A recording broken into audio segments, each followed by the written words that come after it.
I knew something was wrong the moment a woman in a black dress shoved a tray into my hands and told me to start serving champagne. And the worst part was, no one corrected her, not even my own sister. I stood there frozen for a second, surrounded by crystal chandeliers, designer gowns, and people who looked right through me like I didn't belong, like I was invisible, like I was hired help instead of family. I tried to laugh it off at first, thinking it was just a misunderstanding, but then another guest snapped their fingers at me and asked for a refill. And that's when it hit me. They all thought I was staff, and somehow my sister was letting it happen.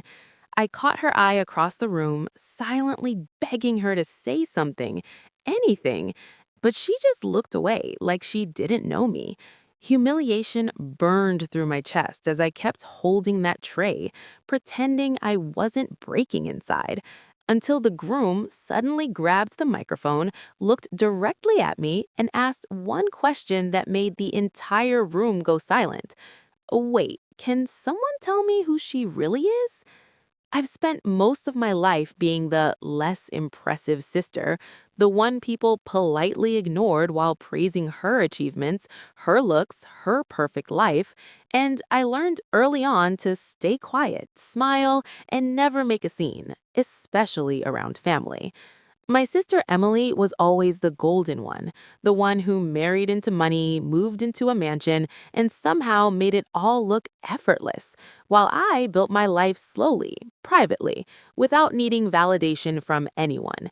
When she invited me to her wedding, I genuinely thought this could be a fresh start for us, a chance to reconnect after years of distance and quiet tension. So I showed up early, dressed simply but elegantly, ready to support her on the biggest day of her life. But the moment I arrived at that venue, I felt it. That subtle shift in the air, the way her new family looked at me like I didn't quite fit into their world. Still, I told myself I was overthinking it, that today wasn't about me, until everything spiraled into something I never saw coming, something that would expose far more than just how they saw me.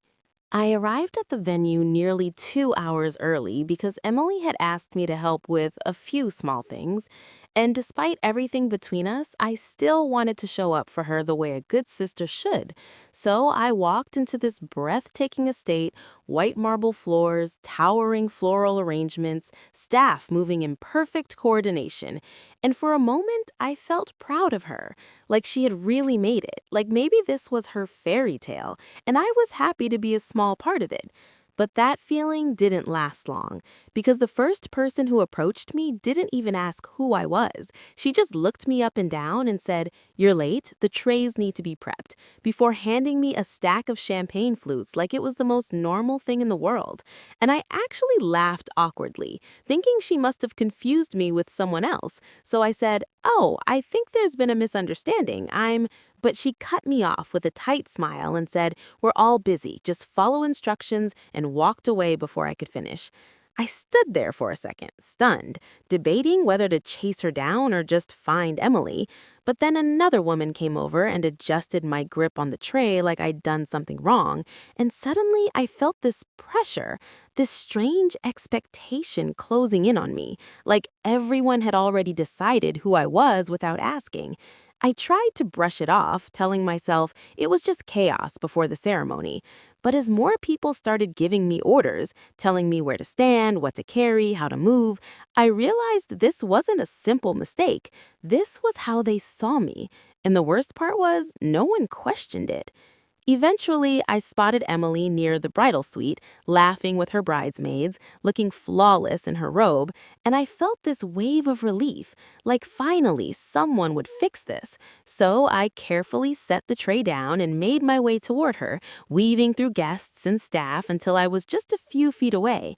And when she saw me, her expression changed for a split second, something between surprise and discomfort, before she quickly masked it with a polite smile that didn't quite reach her eyes.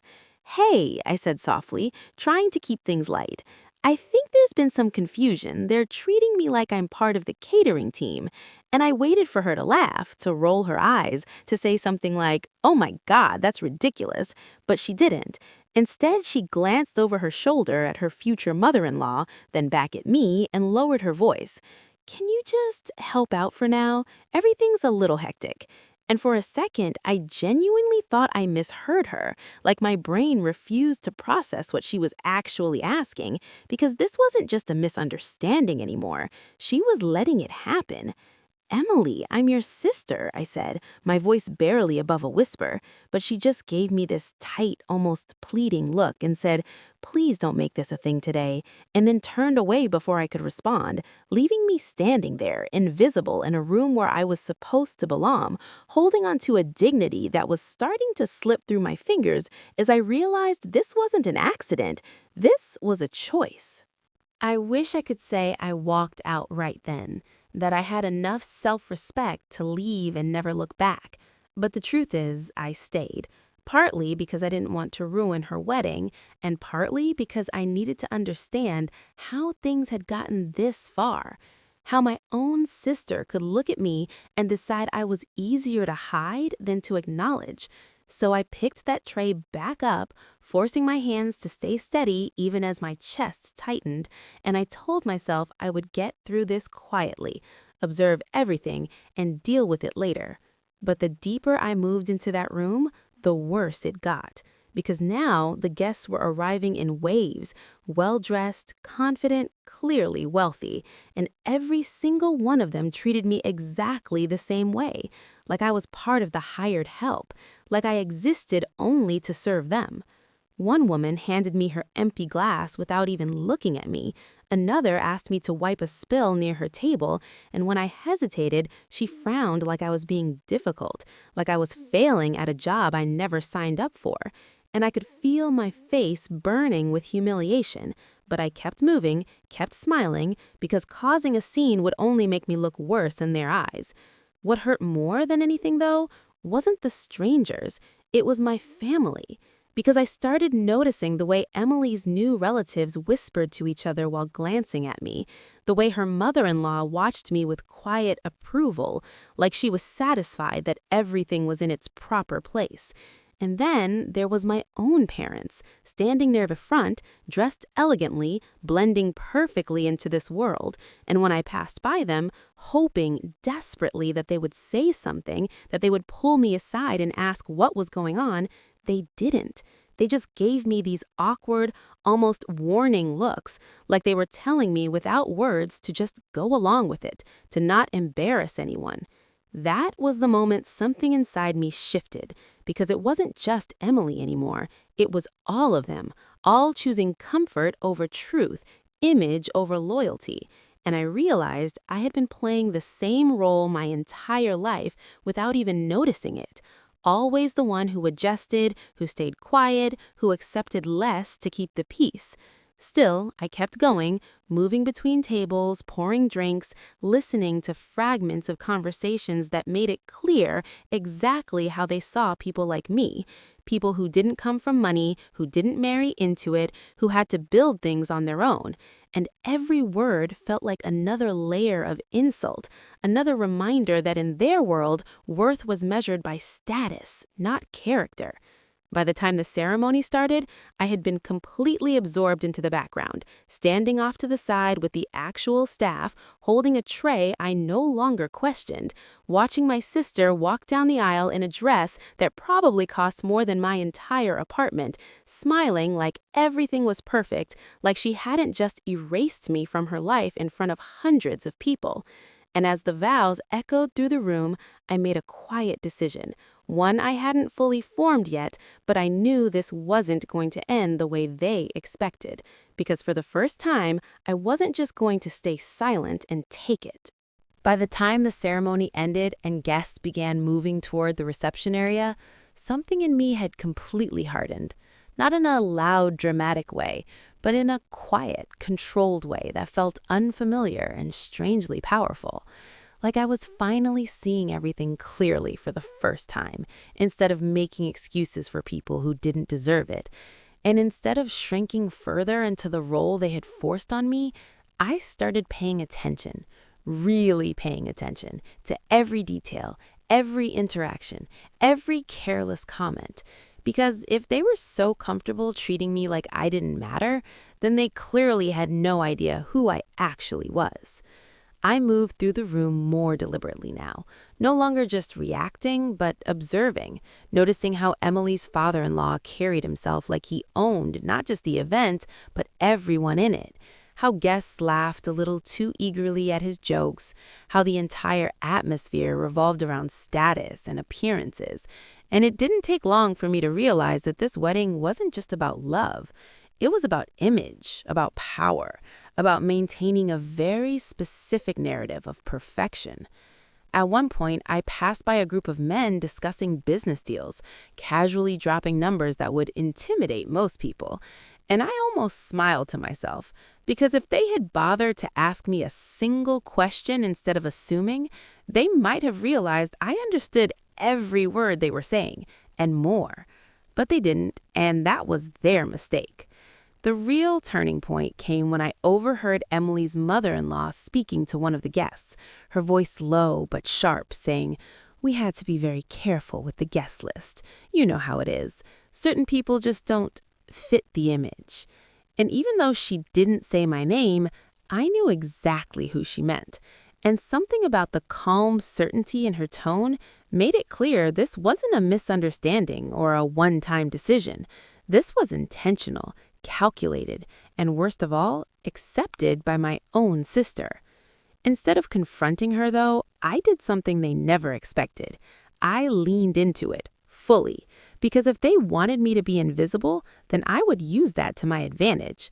I moved freely now, unnoticed, slipping into conversations, hearing things I wasn't supposed to hear, piecing together a picture that became more interesting by the minute. Until eventually I found myself near the head table where the groom stood, laughing with a few guests, looking relaxed and completely unaware of the quiet tension running underneath everything. And for a brief moment, I wondered if he even knew what was happening, if he had any idea how his new family had chosen to treat me. But before I could decide what to do, he turned slightly, his eyes scanning the room, and then they landed on me. Really landed on me. Not like the others who looked past me, but like he was actually seeing me for the first time. And his expression shifted into confusion, then curiosity, as if something about me didn't match the role I had been given. And in that exact moment, I realized the entire night was about to change in a way no one could control. The moment his eyes locked onto mine, I felt the shift before anything even happened, like the air itself tightened in anticipation. And instead of looking away like I had all evening, I held his gaze, calm and steady, because for the first time that night, I wasn't the one feeling small. And he must have sensed it too, because his smile faded slightly as he excused himself from the group and walked straight toward me, weaving through guests who barely noticed, until he stopped just a few feet away and said, "Hey, I'm sorry, I don't think we've met." His tone polite but genuinely puzzled, like he was trying to place me in a room where everyone else had already decided I didn't belong. I could feel eyes starting to turn toward us, subtle at first, then more obvious as people noticed the groom speaking to someone they all assumed was staff. And for a brief second, I thought about deflecting, about playing along just to keep things smooth. But then I remembered every look, every whisper, every moment my own sister chose silence over me. And I decided I was done protecting people who didn't protect me. "That's okay," I said, my voice even, almost soft. "We actually do know each other, indirectly." And his brow furrowed as he tried to understand what I meant, glancing at the tray in my hands, then back at my face, clearly realizing something didn't add up. "I'm sorry, I'm a little confused," he admitted, and that's when the room seemed to quiet just enough for what came next to land exactly the way it needed to. I gently set the tray down on a nearby table, straightened my posture, and said, "I'm Emily's sister." and the effect was immediate, like a ripple moving through the crowd, conversations stalling, heads turning, expressions shifting from casual indifference to shock, because suddenly the narrative they had all accepted without question no longer made sense. The groom's face drained of color for a split second before he looked past me toward Emily, who had gone completely still across the room, her smile frozen as she realized exactly what was happening. And then he looked back at me, this time with something closer to concern than confusion. "Wait, what?" he said, quieter now, like he wasn't sure he wanted to believe it, but I didn't give anyone the chance to twist it or soften it. "I've been here all day," I continued, just loud enough for the surrounding guests to hear, helping out, since apparently that's what everyone thought I was here for. And there was no anger in my voice, which somehow made it worse, because it left no room for them to dismiss me as emotional or dramatic. It just forced them to sit with the truth. His expression hardened then, not at me, but at the situation, as he turned fully toward Emily, who was already making her way over, her face tight with panic, her mother-in-law right behind her, clearly trying to control the damage before it spread further. But it was too late, because the moment had already broken through the carefully constructed image they had built. And as the groom looked between all of us and asked, "Can someone explain why her own sister was being treated like staff at our wedding?" there was no hiding from it anymore, no easy way out, just a silence so heavy it demanded an answer they weren't prepared to give. No one answered him right away, and that silence said everything, because for the first time that day, the truth wasn't something they could hide behind polite smiles and perfect decor. It was standing right in front of them, undeniable and uncomfortable. And I watched as Emily struggled to find words that didn't exist, her mother-in-law stepping in with a forced laugh, trying to brush it off as a simple misunderstanding. But the groom didn't buy it. Not even for a second, because he had already seen enough, already connected the dots, and the disappointment on his face was impossible to ignore. What followed wasn't loud or dramatic, but it was far more powerful. He apologized to me, right there in front of everyone, then made it clear, calmly but firmly, that if I wasn't being treated like family, then something was very wrong. And in that moment, the entire room shifted. The same people who ignored me, now avoiding eye contact, suddenly unsure of where they stood. I didn't stay much longer after that, because I didn't need to. The damage to their perfect image was already done, and as I walked out with my dignity fully intact, I realized something important. Karma doesn't always need revenge. Sometimes it just needs the truth to be seen. If you've ever been underestimated or treated like you don't belong, make sure to like, comment, and subscribe, because stories like this, they always come back around.